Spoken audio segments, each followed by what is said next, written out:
సాధారణంగా చదువుకునే పిల్లలకు మెడికల్ కాలేజీలో లేదా ఇంజనీరింగ్ కాలేజీలో సీట్లు దొరకకపోతే తల్లిదండ్రులు ఆందోళన చెందుతూ ఉంటారు. అయితే ఇప్పుడు హైదరాబాద్లో పెళ్లిళ్లకు ఫంక్షన్ హాల్లో దొరక్క తల్లిదండ్రులు గాబరా చెందుతున్నారు.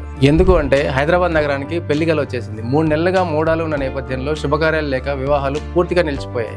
ఇప్పుడు ఫాల్గుణ మాసం ప్రారంభం కావడంతో శుభకార్యాలు మళ్లీ ప్రారంభమయ్యాయి. ఈ ఒక్కరోజే దాదాపు 500 వరకు పెళ్లిళ్లు జరుగుతున్నట్లుగా పండితులు చెప్పుకొస్తున్నారు. ఫిబ్రవరి 22వ తేదీ నుంచి మే 14వ తేదీ వరకు మంచి గడియలు ఉన్నట్టుగా పండితులు చెబుతున్నారు. ఈ ఆదివారం నుంచి ముహూర్తాలు ఉన్నట్లు పండితులు చెప్పడంతో నగరంలో భారీగా వివాహాలు జరుగుతున్నాయి.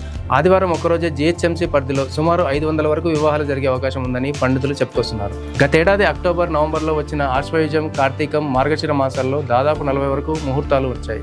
దీంతో చాలా మంది పెళ్లిళ్లు, గృహప్రవేశాలు, ఇతర శుభకార్యాలు కూడా చేసుకున్నారు. అయితే గతేడాది నవంబర్ 26 నుంచి ముహూర్తాలు లేకపోవడంతో శుభకార్యాలకు పూర్తిగా బ్రేక్ పడింది. ప్రస్తుతం మళ్ళీ మంచి రోజులు రావడంతో ఫిబ్రవరి 25, 28, మార్చి 3, 5, 6, 7, 8, 13 తేదీలతో పాటు ఏప్రిల్ మొదటి 2 వారాలు కూడా, అలాగే మేలో 14వ తేదీ వరకు శుభకార్యాలు జరుగుతున్నట్టుగా పండితులు చెబుతున్నారు.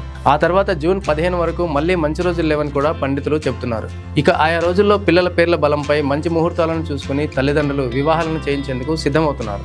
అయితే ఈ ఒక్కరోజే హైదరాబాద్ నగరంలో 500 వరకు పెళ్లిళ్లు జరుగుతున్న నేపథ్యంలో ఫంక్షన్ హాల్లకు బాగా డిమాండ్ పెరిగిపోయింది. ఫిబ్రవరి నుంచి మే వరకు దాదాపు 20 ముహూర్తాలు ఉన్నాయి. దీంతో చాలా మంది వివాహ ఏర్పాట్లు చేసుకుంటున్నారు. అయితే డిమాండ్ ఎక్కువగా ఉండటంతో కొందరు ఫంక్షన్ హాల్ యజమానులు భారీగా రేట్లు పెంచారని, కొన్ని తేదీల్లో హాల్లు దొరకట్లేదని పలువురు తల్లిదండ్రులు అభిప్రాయపడుతున్నారు. ఎక్కువగా పెళ్లిళ్లు జరుగుతున్న కారణంగా పూల వ్యాపారులు, డెకరేషన్ నిర్వాహకులు బిజీగా ఉన్నారు. చాలా మంది తల్లిదండ్రులు ఇప్పటికే వారికి నగదు అడ్వాన్స్గా ఇచ్చేశారు. మొత్తంగా ఈ 4 నెలల్లో శుభముహూర్తాల కారణంగా ఇళ్లలో పెళ్లి బాజాలు భారీగా మోగనున్నాయి. సో హైదరాబాద్లో జరుగుతున్న పెళ్లిళ్లపై మీ అభిప్రాయాన్ని కామెంట్ చేయండి. అలాగే మా 3TV నెట్వర్క్ ఛానల్ని సబ్స్క్రైబ్ చేయండి. Thank you.